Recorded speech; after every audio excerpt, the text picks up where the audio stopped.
Hello दोस्तों, good morning. स्वागत है एक बार फिर से आप सभी का एनजेड एजुकेशन में। दोस्तों आज है 11 मई। आज की वीडियो में हम लोग बात करेंगे 11 मई 2023 के मोस्ट इंपॉर्टेंट करंट अफेयर के क्वेश्चंस के बारे में। पूरी वीडियो ध्यान से देखिएगा, पूरी वीडियो डिटेल में आपको समझाई गई है। अगर वीडियो पसंद आए तो वीडियो को लाइक, चैनल को शेयर और सब्सक्राइब जरूर कीजिएगा। चलिए बात करते हैं हम लोग कल के करंट अफेयर का। क्विकली रिविजन करेंगे पहले, उसके बाद आज की करंट अफेयर शुरू करेंगे। तो अभी फिक्शन के लिए 2023 का पुलित्जर पुरस्कार दिया गया है बारबरा किंगसोल्वर और हरनान डियाज को। हैदराबाद तेलंगाना में हरे कृष्णा हेरिटेज टावर बनाया जाएगा। तेलंगाना के सीएम ने इसकी आधारशिला रखी है। और इसरो ने स्टार्ट प्रोग्राम शुरू किया है जिससे वो यूथ को अंतरिक्ष और स्पेस टेक्नोलॉजी के बारे में सिखा सकें, ट्रेनिंग दे सकें। श्रीलंका के पर्यटन प्राधिकरण के द्वारा एक आंकड़ा जारी किया गया है, एक रिपोर्ट जारी किया गया है जिसमें बताया गया है कि श्रीलंका के पर्यटन क्षेत्र से जो इनकम होती है उनमें भारत का स्थान सबसे ऊपर आता है, योगदान सबसे ऊपर आता है। ठीक है, क्योंकि भारत के पर्यटक सबसे ज़्यादा जा रहे हैं वहाँ पर। और कस्तूरी रे ने अभी हाल ही में द्रौपदी मुर्मू जी पर, राष्ट्रपति द्रौपदी मुर्मू जी पर एक बायोग्राफी लिखी है, Draupadi Murmu from tribal hinterland to Raisina Hills. अगला है हाल ही में 42वां आसियान शिखर सम्मेलन, ये जकार्ता इंडोनेशिया में आयोजित हुआ। और आसियान मतलब होता है association of south east Asian nation. Bharat की पहली हाई स्पीड रेल लाइन का निर्माण मुंबई से अहमदाबाद की रेलवे लाइन पर बनाया जा रहा है। इसी लाइन पर, इसी कॉरिडोर पर बुलेट ट्रेन चलेगी। ठीक है। और अभी एशियाई भारोत्तोलन चैंपियनशिप हुआ दक्षिण कोरिया में, साउथ कोरिया में, जिसमें भारत ने कुल 3 मेडल जीते और 3 के तीनों ही सिल्वर थे। चेन्नई और ओडिशा में भयंकर तबाही मचाने वाला तूफान मोचा या मोका, ये बे ऑफ बंगाल से उठा है, यानी बंगाल की खाड़ी से उठा है। और नाम इसको किसने दिया है? यमन ने नाम दिया है। और अभी लिथियम का बहुत बड़ा भंडार पाया गया है राजस्थान में। ये जम्मू कश्मीर में जो पाया गया था उससे भी बड़ा भंडार है। तो ये टॉप 10 करंट अफेयर के क्वेश्चन थे कल की वीडियो से, जिनका आपने किया क्विकली रिविजन। अब आज की करंट अफेयर। तो पहला क्वेश्चन है, हाल ही में पाकिस्तान ने 75 सालों में पहली बार किस देश को अपना हज कोटा सरेंडर करने का फैसला लिया है? तो देखो, पाकिस्तान जब से आज़ाद हुआ है ना, मतलब जब से पाकिस्तान बना है 75 साल हो चुके हैं, उसने अब अपना हज कोटा सरेंडर कर दिया है। मतलब इसके देश से जो हज कोटा था ना, मतलब जितने यात्री जा सकते थे हज के लिए, उसको इसने सरेंडर कर दिया है सऊदी अरब को। क्यों? पैसों के लिए, जिससे वो कुछ पैसे अपने बचा सकें और अपने देश को, जो डूब रहा है, बिल्कुल डूब क्या रहा है, डूब ही गया है समझ लो, वहाँ पर कुछ उसको राहत मिल सके, कुछ पैसे बचा करके। यहाँ पर देखो आर्टिकल है, Pakistan has surrender, less filled forms for Hajj in Muslim country Pakistan, 10% quota return to Saudi. 10% quota जो है ये रिटर्न कर दिया गया है सऊदी को। 8,000 से ज़्यादा जो पाकिस्तान के अप्रयुक्त सीट हैं वापस कर दिए गए हैं। अब इनसे पाकिस्तान का मानना है कि $24 मिलियन की बचत हो जाएगी। ठीक है, क्योंकि इस समय आप देख ही रहे हो, अभी पूर्व प्रधानमंत्री इमरान खान, जो कि अभी बहुत ज़्यादा दिन नहीं हुए हैं, 1 साल लगभग हुए हैं कि वो अपने सत्ता से उतरे हैं। प्रधानमंत्री 1 साल पहले थे और उनको पाकिस्तान के रेंजर्स गले दबा करके, गला पकड़ करके उनको घसीटते ले गए। सोचो ये हाल है वहाँ पर पूर्व प्रधानमंत्री की। वहाँ पर स्थिति बहुत ज़्यादा खराब हो चुकी है और जगह जगह वहाँ पर दंगे हो रहे हैं पाकिस्तान में। और आर्मी कैंप, एयरबेस कैंप, बहुत सारी चीज़ें हो रही हैं, आप न्यूज़ में तो देख ही रहे होगे।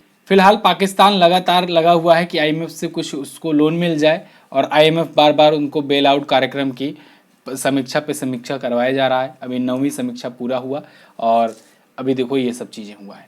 तो देश में महंगाई बढ़ती चली जा रही है पाकिस्तान में, और इसी वजह से ये सब हो रहा है। आगे देखते हैं, किस राज्य सरकार ने स्टेट रोबोटिक्स फ्रेमवर्क नीति पेश की?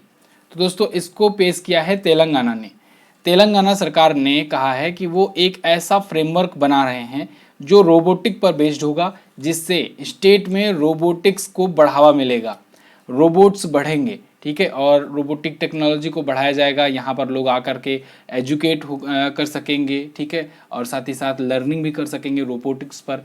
आने वाले टाइम पर रोबोटिक्स में तेलंगाना हो सकता है आपको टॉप पर देखने को मिले। ठीक है, देखो जैसे जब हम लोग तेलंगाना सुनते हैं ना, तब थोड़ा सा लगता है कि हाँ चलो साउथ एक इंडियन स्टेट होगा, लेकिन क्या इतना हाईटेक होगा? तो जब लेकिन हैदराबाद के बारे में सुनते हैं तब ऐसा लगता है हाँ ये हाईटेक होगा। ठीक है, ऐसे ही कर्नाटक के बारे में सुनने पर थोड़ा सा कम लगता है, लेकिन जब बेंगलुरु के बारे में सुनो तब लगता है हाँ बेंगलुरु बहुत ज़्यादा एडवांस है। ठीक है। तो एक्चुअली में वहाँ के कुछ शहर हैं दक्षिण भारत के, साउथ इंडिया के, जो कि बहुत ज़्यादा एडवांस हैं, वो टेक्नोलॉजी की तरफ या एडवांसमेंट आईटी सेक्टर में भी ये तेज़ी से आगे बढ़ रहे हैं। तो हैदराबाद जो है फिलहाल स्टेट रोबोटिक्स फ्रेमवर्क नाम से एक नीति पेश करेगा वहाँ पर, तेलंगाना गवर्नमेंट जो है वो पेश करेगी भारत में रोबोटिक्स में अग्रणी बनने के लिए। यहाँ पर ग्लोबल लेवल का रोबोटिक्स एक्सेलरेटर और रोबो पार्क भी स्थापित किए जाएंगे। तेलंगाना आया है, तेलंगाना के बारे में जानते हैं। हैदराबाद इसकी कैपिटल है। तेलंगाना आप यहाँ पर देखोगे, कल ही तो मैंने इसके बारे में बताया था, 2 जून 2014 को ये आंध्र प्रदेश से अलग हुआ था। सीएम है यहाँ के चंद्रशेखर राव, ये बीआरएस पार्टी से हैं, अब इनकी पार्टी का नाम बीआरएस हो गया है, पहले इनकी पार्टी का नाम टीआरएस था। यहाँ के गवर्नर है तमिलसाई सौंदरराजन जी। झीलों में बात करें तो हुसैन सागर, निज़ाम सागर, भद्रकाली झील है। जिलों की संख्या 33 है। विधानसभा में 119 सीट, लोकसभा में 17 और राज्यसभा में 7 सीट जाती हैं। राजकीय पशु चित्तीदार हिरण, राजकीय पक्षी इंडियन रोलर और राजकीय पुष्प टंगेडू। अगला, हाल ही में Laureus sportsman of the year 2023 का खिताब किसने जीता? तो ये बहुत ही ज़्यादा इंपॉर्टेंट क्वेश्चन है। Laureus sportsman of the year का खिताब दोस्तों जीत लिया है लियोनल मेसी ने। लियोनल मेसी, जिन्होंने अर्जेंटीना, जो कि अर्जेंटीना के कप्तान हैं, अर्जेंटीना को अपना वर्ल्ड कप जिताया था इस बार। अर्जेंटीना ने इस बार वर्ल्ड कप जीता था ना, जो फीफा वर्ल्ड कप अभी हुआ था, फीफा वर्ल्ड कप जो हुआ था 2022 वाला सॉरी, तो कतर में, उसको अर्जेंटीना ने जीता था और अर्जेंटीना को इन्होंने ही जितवाया था क्योंकि ये इसी टीम के कैप्टन थे, ठीक है, और उनका योगदान भी अच्छा खासा रहा। तो देखो, अब इनको Laureus sportsman of the year का अवार्ड मिला है।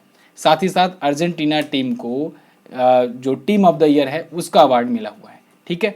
तो देखो यहाँ पर पूरा लिस्ट भी है। World sportsman of the year का अवार्ड और world team of the year का अवार्ड दोनों एक साथ हासिल करवाने वाले ये पहले एथलीट बन गए हैं, लियोनल मेसी। और देखो कौन कौन सा अवार्ड और किसे किसे मिला। World sports women of the year का अवार्ड मिला सेली एंड फ्रेजर पीस को। World team of the year का अवार्ड अर्जेंटीना की पुरुष फुटबॉल टीम को। World breakthrough of the year का अवार्ड, ये ध्यान रखिएगा, ये मिला है कार्लोस अल्कराज को। कार्लोस अल्कराज आप जानते हो, ये टेनिस के खिलाड़ी हैं, ठीक है ना। अच्छा, अगर लियोनल मेसी के बारे में बात करें कि ये क्लब से, किस क्लब से खेलते हैं, तो देखो ये अब पेरिस सेंट जर्मन से खेलते हैं। किससे?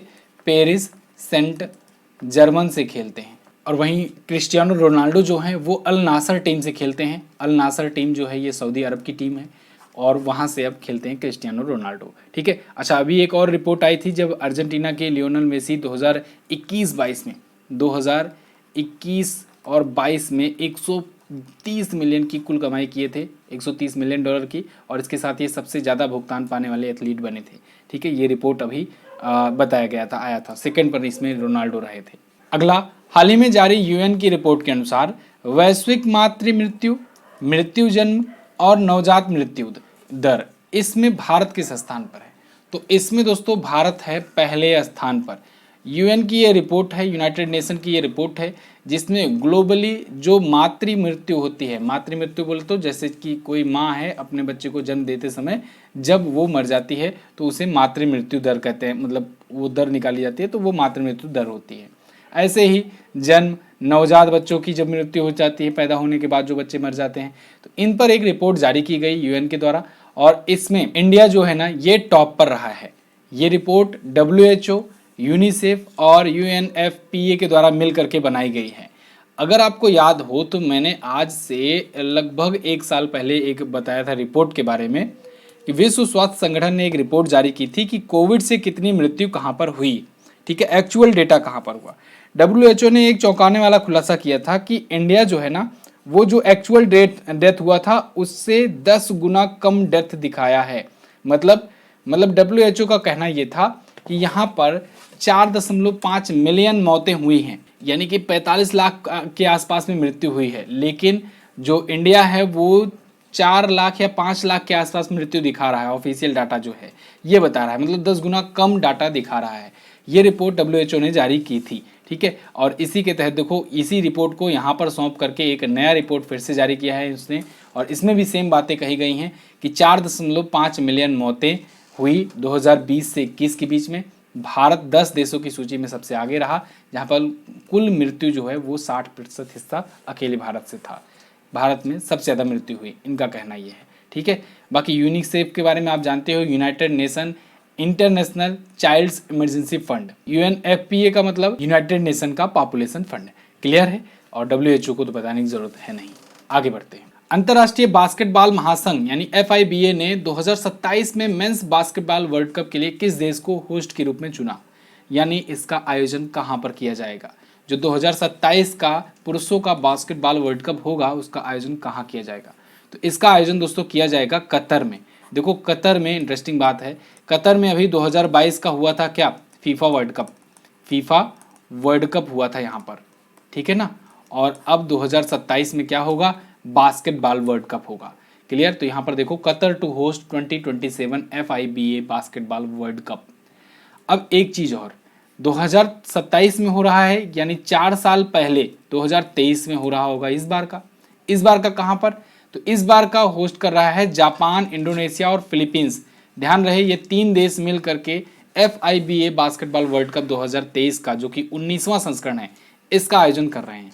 कब होगा ये होगा 25 अगस्त से 10 सितंबर के बीच में। 20वां संस्करण होगा ये कतर में और ये होगा 2027 में, ठीक है। एफआईबीए के द्वारा कराया जा रहा है।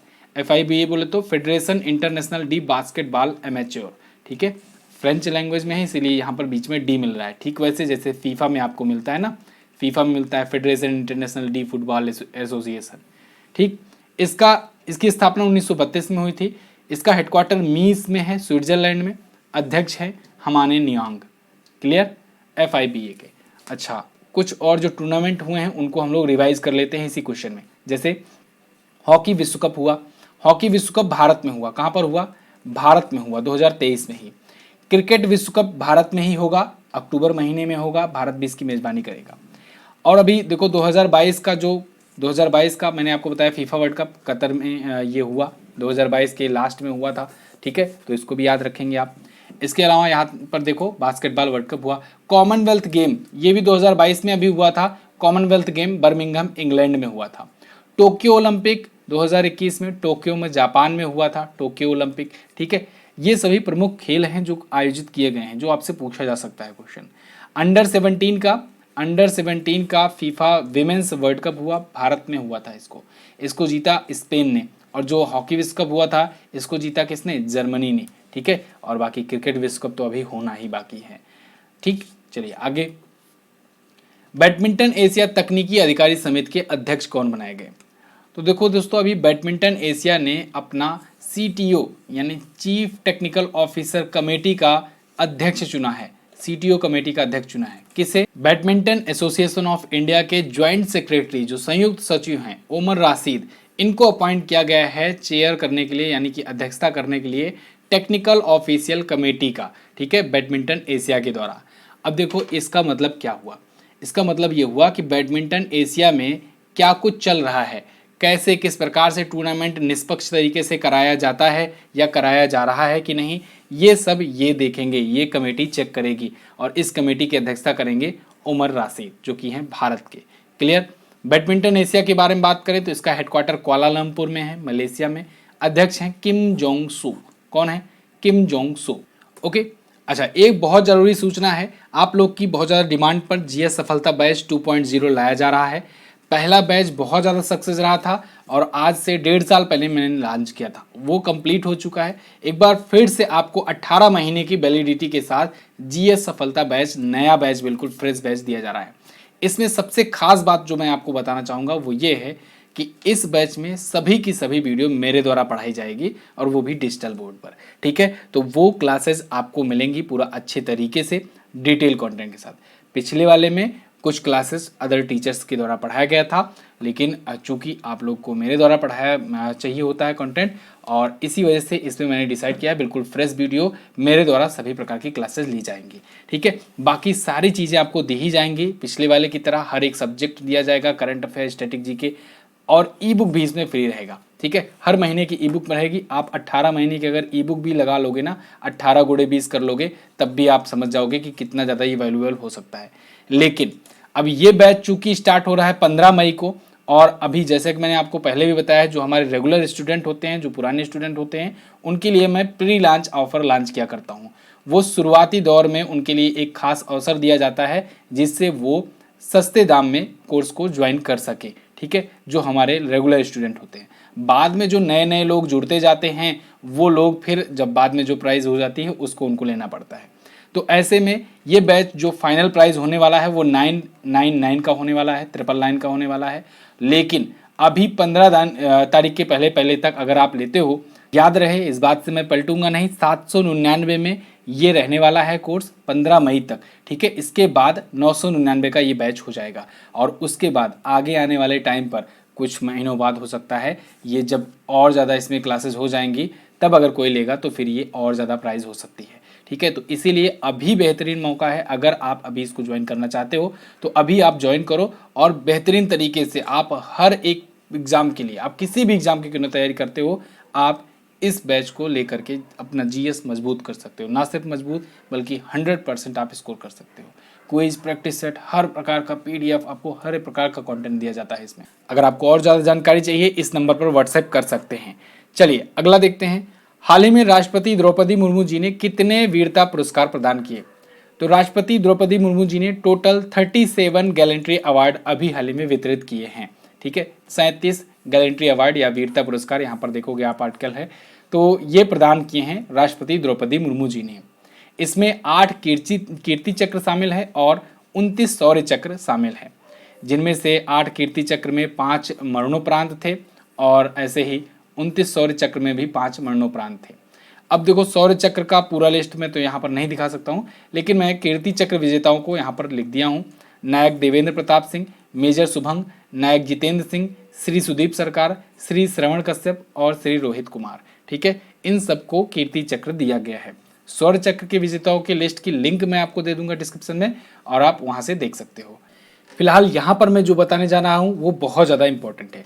वीरता पुरस्कार ये कितने प्रकार से होते हैं? देखो ये बेसिकली होते हैं 2 टाइप से। एक तो जब युद्ध के समय अगर कोई वीरता दिखाता है, वीरगति को प्राप्त होता है या अपना वीरता दिखाता है तब उसे दिया जाता है, तो इसे हम लोग लिख देते हैं युद्ध के समय, ठीक है। जब कोई देश के बीच में युद्ध छिड़ा हो तब के लिए। और एक होता है दोस्तों शांति काल के समय, मतलब जो शांति काल चल रहा हो, मतलब कोई युद्ध तो नहीं है लेकिन कभी छुटपुट घटनाएं हो जाती हैं, वहाँ पर कोई गतिविधियां हो जाती हैं, तो उसमें अगर कोई सैनिक वीरता दिखाता है तब उसे दिया जाता है। तो एक तो शांति के लिए, एक युद्ध के समय। तो देखो युद्ध के समय जो होगा ऑब्वियस सी बात है भाई, उसमें अगर कोई वीरता दिखाएगा तो वो तो सर्वोच्च रहेगा ही। तो युद्ध के समय देखो परमवीर चक्र दिया जाता है, सबसे बड़ा ये पुरस्कार होता है। युद्ध के समय वही भी 3 पुरस्कार दिए जाते हैं और शांति के लिए भी 3 पुरस्कार दिए जाते हैं, लेकिन इनका जो वार्यता क्रम है ना, ये भी मैं आपको बताऊंगा, ये भी आप ध्यान से देखिएगा, बहुत इंपॉर्टेंट है।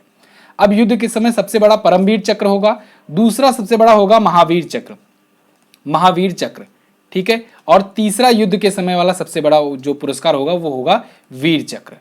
क्लियर?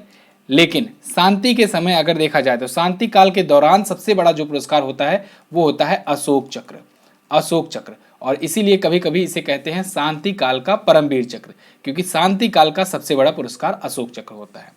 दूसरा शांति काल का सबसे बड़ा पुरस्कार होता है कीर्ति चक्र। क्या होता है? कीर्ति चक्र, जो कि मैंने ऊपर इस बार के विजेताओं की लिस्ट रखी हुई है। इसके बाद यहाँ पर तीसरा जो होता है वो होता है शौर्य चक्र। अब वार्यता क्रम देखो ध्यान से, देखो अभी ये पुरस्कार दिए गए क्योंकि रिसेंटली भारत का किसी से युद्ध हुआ नहीं, इसीलिए यहाँ के कोई विजेता आपको नहीं दिखेंगे, आपको इसी में से विजेता दिखेंगे, क्योंकि शांति काल चल रहा है और इस समय अगर कोई घटनाएं हो रही हैं तो उसमें कोई वीरता दिखा रहा है तो उसके लिए दिया गया। अब इनका वार्यता क्रम देखो, तो सबसे बड़ा अगर पूछा जाए भारत का सबसे बड़ा वीरता पुरस्कार कौन सा, तो सबसे नंबर 1 पर आप लगाएंगे परमवीर चक्र। उसके बाद यहाँ के बाद दूसरा नंबर वाला जो आएगा वो आएगा अशोक चक्र। ध्यान रहे, एक के बाद यहाँ वाला मत कर देना, यहाँ के बाद इधर जाएगा डंडा, ठीक है, और अशोक चक्र दूसरा होगा, दूसरे के बाद इधर आएगा, ठीक है, यानी महावीर चक्र, ये तीसरे नंबर का सबसे बड़ा होगा। फिर इसके बाद कीर्ति चक्र होगा, चौथा सबसे बड़ा वीरता पुरस्कार, फिर 5वां होगा वीर चक्र और 6ठा होगा शौर्य चक्र, ठीक है। इस प्रकार से ये क्रम चलता है ये वीरता पुरस्कारों में। लेकिन अगर अलग अलग कैटेगरी के बारे में पूछा जाए तो अलग अलग कैटेगरी आप बता दोगे। आई होप आपको ये समझ में आ गया होगा। अब आगे बढ़ते हैं, थोड़ा सा समय ज़्यादा चला गया भले से, लेकिन आपको चीज़ें एक बार क्लियर अगर हो जाएंगी ना तो आप कभी कन्फ्यूज़ नहीं रहोगे। ICC player of the month का अवार्ड किसे चुना गया? तो देखो आईसीसी हर महीने अपना अवार्ड चुनता ही है। अवार्ड का विजेता, एक पुरुष एक महिला खिलाड़ी को इस बार फखर जमान और नारूमोल चाइवाई को चुना गया है। फखर जमान जहां पर पाकिस्तान के हैं और वहीं नारूमोल चाइवाई जो हैं वो हैं थाईलैंड की। ठीक है, तो आईसीसी के men's player of the year का अवार्ड है अप्रैल महीने के लिए, ये मेंस और विमेंस का। ठीक है, यहाँ पर दोनों का नाम लिखा गया है। आईसीसी के द्वारा जनवरी 2021 से ये दिया जाना शुरू हुआ था और जनवरी 2021 के लिए ऋषभ पंत को सबसे पहले ये अवार्ड मिला था। ऋषभ पंत ये अवार्ड पाने वाले पहले व्यक्ति हैं। ठीक है, और पहले भारतीय भी बन गए। स्थापना आईसीसी की 1909 में हुई थी। आईसीसी बोले तो इंटरनेशनल क्रिकेट काउंसिल। हेडक्वार्टर इसका दुबई में है। अध्यक्ष हैं ग्रेग बार्कले और जियोफ एलार्डिस जो है ये इसके सीईओ हैं। क्लियर, आगे बढ़ते हैं। हाल ही में किस मंत्रालय ने सक्षम लर्निंग मैनेजमेंट इंफॉर्मेशन सिस्टम की शुरुआत की? इसको शुरू किया है स्वास्थ्य मंत्रालय ने। मिनिस्ट्री ऑफ हेल्थ के द्वारा अभी सक्षम नाम का एक learning management information system launch किया गया है। मनसुख मंडाविया आपको यहाँ पर दिख रहे हैं, इन्होंने लॉन्च किया है। ये एक लर्निंग मैनेजमेंट इंफॉर्मेशन सिस्टम होगा सक्षम, जिसका फुल फॉर्म है stimulating advance knowledge for sustainable health management. ठीक है, तो ये डिजिटल लर्निंग प्लेटफॉर्म राष्ट्रीय स्वास्थ्य और परिवार कल्याण संस्थान के द्वारा बनाया गया है। केंद्रीय स्वास्थ्य मंत्री कौन है? मनसुख मंडाविया। मनसुख तो तनसुख, ठीक है, तो तनसुख के लिए मनसुख करना जरूरी है। अगला, एवरेस्ट वार्षिक आईटीएस रैंकिंग में कौन सी कंपनी टॉप पर रही? तो अभी हाल ही में ये रिपोर्ट जारी की गई है एवरेस्ट एनुअल आईटीएस रैंकिंग में, और इसमें एक बार फिर से एसेंचर जो है ये टॉप पर हो गई है। ठीक है, मतलब ये लगातार 7 सालों से टॉप पर बनी हुई है। लगातार 7 वर्षों से ये सबसे बड़ी आईटी कंपनी बनी हुई है, और इसके बारे में जिक्र मैंने अभी आपको कुछ दिन पहले भी किया था एसेंचर के बारे में। ठीक है, यहाँ पर देखो लगातार 7th ईयर हो गए हैं इसको टॉप पर रहते हुए। सेकंड पर टीसीएस है, अपने भारत की company, Tata consultancy services. Third पर है कैपगेमनी। इसके अलावा चौथे पर विप्रो है और 5वें पर एचसीएल है। ये दोनों भी इंडियन कंपनी है और ये भी इंडियन कंपनी है। एक आयरलैंड बेस्ड कंपनी है, आयरलैंड की कंपनी है। ठीक है, उस दिन मैंने गलती से यूएस बता दिया था, बाद में आप में से ही किसी एक ने मुझे कमेंट करके बताया तो मैंने इसको देखा और ये गलती हुई थी। देखो, अगर वीडियो में कोई सी भी गलती होती है ना तो मैं उसको आने वाले दिनों में सुधार करके ज़रूर आपको करेक्ट कराता हूँ। ठीक है, अगर कोई गलती हो जाती है तो भी। ठीक है, तो इस ऐसा बिल्कुल मत समझा कीजिए कि गलत बताया जाता है या फिर कुछ चीज़ें आपको गलत जानकारियाँ दी जाती है। ऐसा कुछ नहीं है, इंटेंशन ऐसा नहीं रहता है। भाई मनुष्य ही है, हो सकता है किसी दिन गलती हो जाए। अगर कोई होता है तो अगले दिन मैं उसको करेक्ट कराने की जरूर कोशिश करता हूँ। और मैं हमेशा आप लोगों से कहता भी हूँ, जहाँ भी गलती अगर कोई मिला करे तो आप लोग ज़रूर कमेंट कर दिया करो। अगर आपको कहीं से भी गलती निकला करे तो होता क्या है, कभी कभी दिमाग में कुछ और चल रहा होता है, यहाँ पर मुँह से कुछ और निकल जाता है। ठीक है, तो फिर आप उसको ज़रूर नोटिस किया करो, और जिससे मैं अगले दिन उसको सुधार करवा पाऊँ। फिलहाल इस रैंकिंग में $2 बिलियन से ज़्यादा की जो वैल्यूएशन वाली जो IT कंपनियाँ हैं उनको शामिल किया गया था। तो ये तो थे टॉप 10 करंट अफेयर के क्वेश्चंस आज की वीडियो से, और आई होप आपको वीडियो पसंद आई होगी। अगर पसंद आई है तो इसे लाइक कीजिएगा, शेयर कीजिएगा अपने दोस्तों के साथ। यहाँ पर क्वेश्चन मेरा था जो कल आपसे, इसको आपको आंसर करना था। मैड्रिड ओपन की महिला एकल का खिताब किसने जीता है? इसको आर्याना सैबलेंका ने जीता है। और किस जनजाति का संबंध मेघालय राज्य से है? तो जयंतिया, गारो, खासी, ये सभी मेघालय से संबंधित जनजातियाँ हैं। आज आपको क्या बताना है? आज का क्वेश्चन है दोस्तों आपके लिए कि इंटरनेशनल रिपोर्टिंग के लिए पुलित्जर पुरस्कार किसे दिया गया? आपके सामने ऑप्शन ये रहे। दूसरा क्वेश्चन है, राष्ट्रपति द्रौपदी मुर्मू जी किस राज्य की राज्यपाल रह चुकी हैं प्रेसिडेंट बनने से पहले? झारखंड, उत्तराखंड, पश्चिम बंगाल या फिर ओडिशा के? कमेंट बॉक्स में मुझे जरूर बताइएगा आंसर। साथ ही साथ आपका जो भी सुझाव है, जो भी ओपिनियन है वो भी बताइए। और जीएस सफलता बैच, अगर जो लोग भी इंटरेस्टेड हो, जिनको बिल्कुल बेसिक से पढ़ना है और एडवांस लेवल तक पढ़ना है, चाहे आप इनमें से किसी भी एग्जाम की तैयारी क्यों ना कर रहे हो, सभी के लिए जीएस इंपॉर्टेंट है। आप इस बैच को एनरोल कर सकते हो। अभी जाओ, एडमिशन शुरू है, एडमिशन में अभी ले लो, जिससे आपका क्लासेज जल्द ही स्टार्ट हो जाए। बहुत बहुत धन्यवाद यहाँ तक वीडियो देखने के लिए। मिलेंगे अगली वीडियो में, तब तक के लिए नमस्कार, जय हिंद, वंदे मातरम।